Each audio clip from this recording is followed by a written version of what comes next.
Hello everybody, Cindy Jordan here, again in the mountains of North Carolina. You can see it's, well actually that's an evergreen, that's a holly tree, but it is green out here, and you can feel spring in the air. It feels wonderful. This is February the 22nd, 2014, and I've been preparing. In my last video I mentioned doing a Ho'oponopono workshop, and or introduction workshop actually, because there's a lot to it.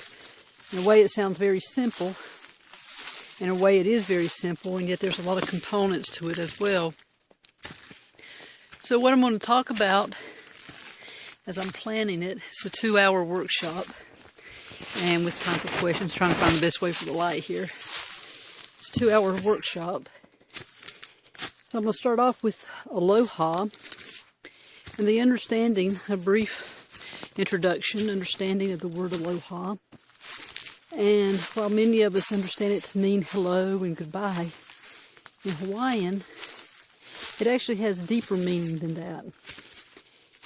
And I will share how, on my first trip to Moloka'i, a friend named Lisa, we were picked up by what's called a haole,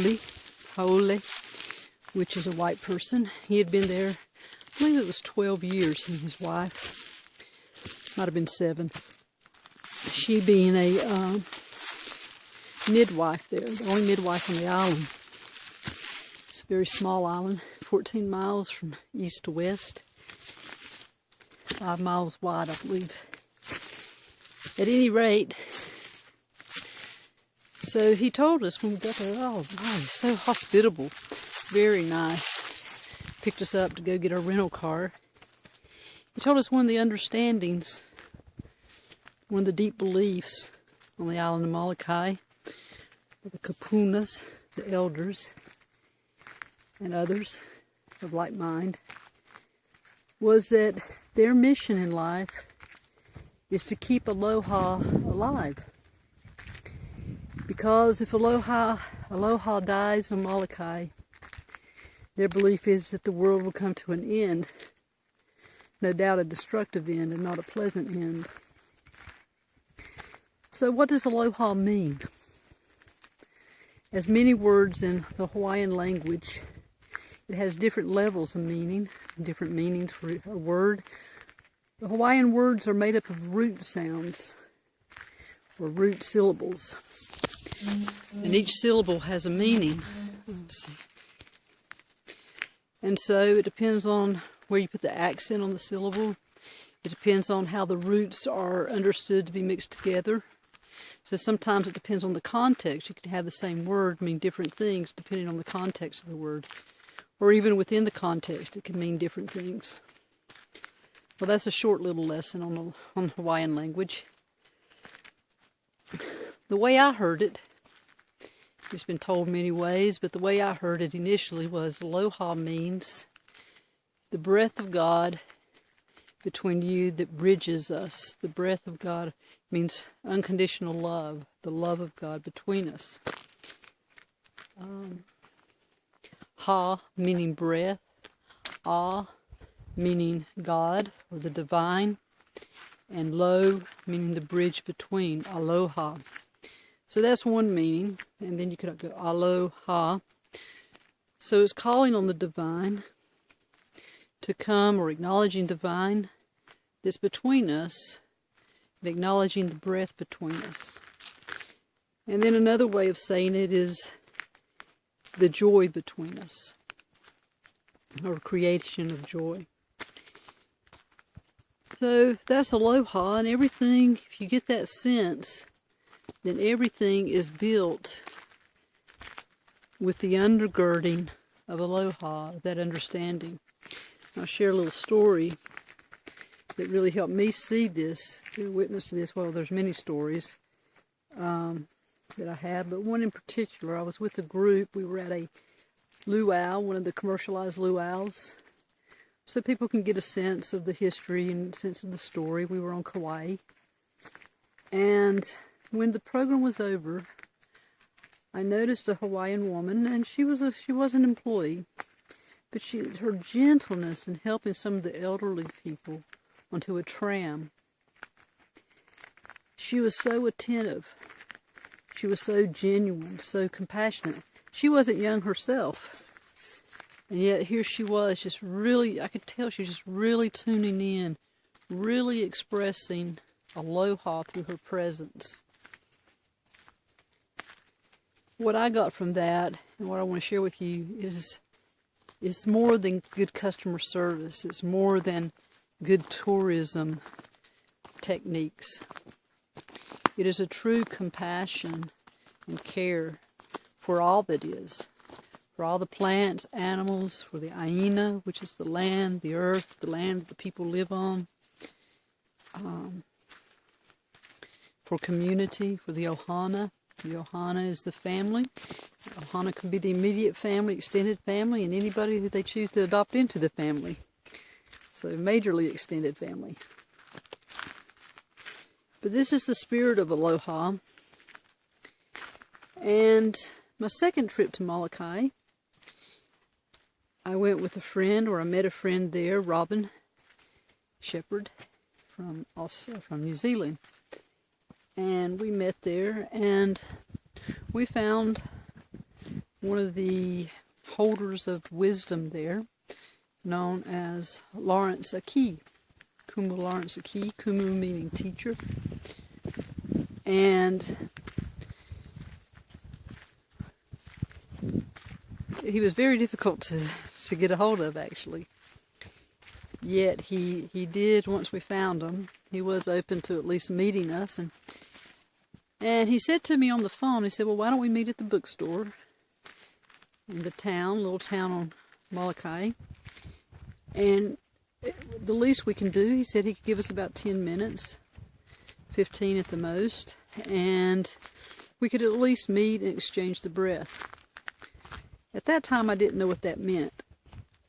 But we were there pronto, and he came in about 30 minutes to an hour later. And we did what I later realized, or came to know to be the term honi.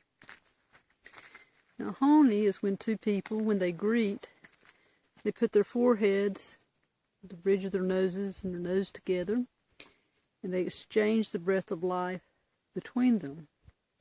They also exchange the wisdom, the spiritual wisdom between themselves. It's the breath of life, the divine breath coming within and being shared. And so we did that. And we sat in the bookstore and we talked. And he asked some basic questions. Who are you? Why are you here? And what do you want? And I answered those questions to the best of my ability at that time. And we wound up talking for about 1.5 hours to 2 hours. And then he invited me to a graduation, to his son's graduation party. And then from there he invited us to a Hawaiian funeral and to the family gathering after that funeral. And then we sat and we came down the next day and we talked story. And I asked about Ho'oponopono. And this is a term that I learned probably, but it was in between the trips. So earlier that year in May, and I think this trip was July. So just a couple months earlier is when I became familiar with the term. And he looked at me kind of funny. And then we got into talk story. Then his uncle came and we got into talk story. And his cousin came and we got into talk story. And so he did explain a little bit, but he actually deferred to his uncle, who was much older than him, probably in his 70s, and Felipe. And so we learned a little bit about Ho'oponopono, but then he said, after everyone left, he said, well, he said, if you want to learn more, if you want to experience Ho'oponopono, then you can come back tomorrow. And so we did. And we went back the next day, and Robin and we spent the day with him and talked story. And then we did Ho'oponopono, and we did it together. So Robin went first, and then I went. And the process was like this. It begins with a prayer, and then it begins with the statement of concern, an issue that's bothering you, or it's been haunting you, irritating you, aggravating you, blocking your progress, keeping you stuck, any of those things. A grudge against somebody, or a resentment that's difficult to let go of, perhaps because of justice issues, whatnot. And as I said, so he begins with prayer, and that's one of the criteria before Mr. Aki will do a session with someone, is that they have to believe. They don't have to believe in God per se, but they have to believe in someone, a bigger entity than themselves, something transcendent, something more powerful than themselves. In my tradition, I would say God, or God as we understand God to be, he or she. For it, as one friend said yesterday, it's just so hard. How do you define a spirit? Well, you don't. But we are limited in our ways, and so we do.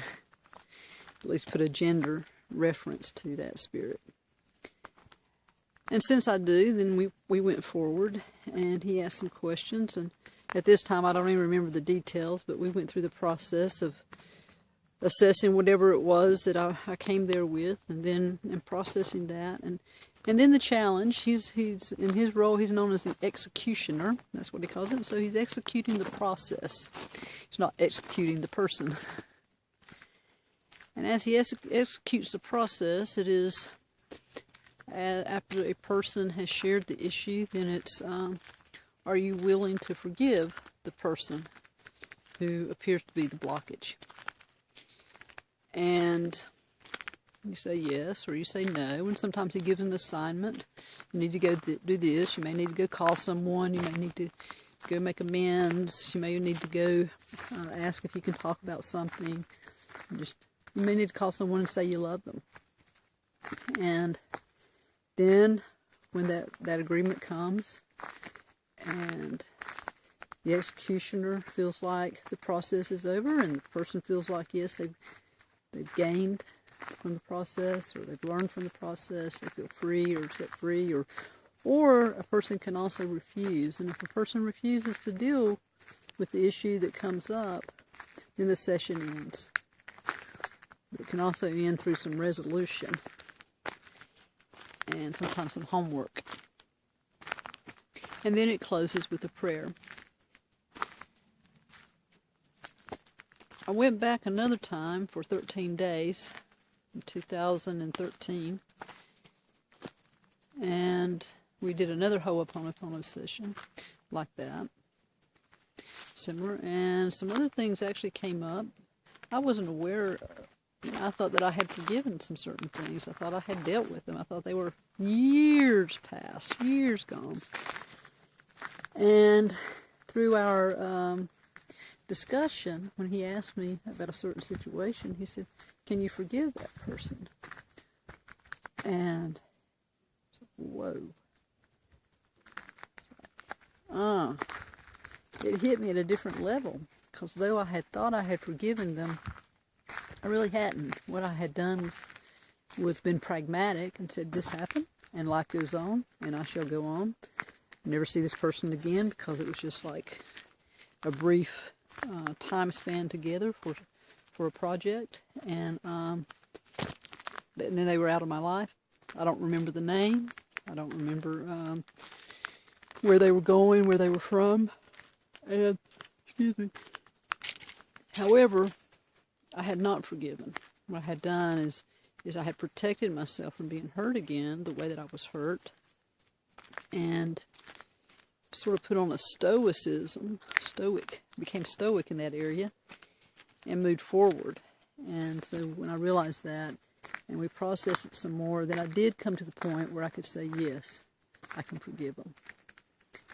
And it really surprised me, because I really had, it'd been, I'm going to say, 30 years ago. And so that's a long time, and not to have like knowing that I had a grudge, or that I had, I didn't have anger, I didn't have all that with it. At least not on the surface. what I had was a very strong self-protection shield, like, that wasn't always up, or maybe it was up, and sometimes it was stronger than others. At any rate, so we process this.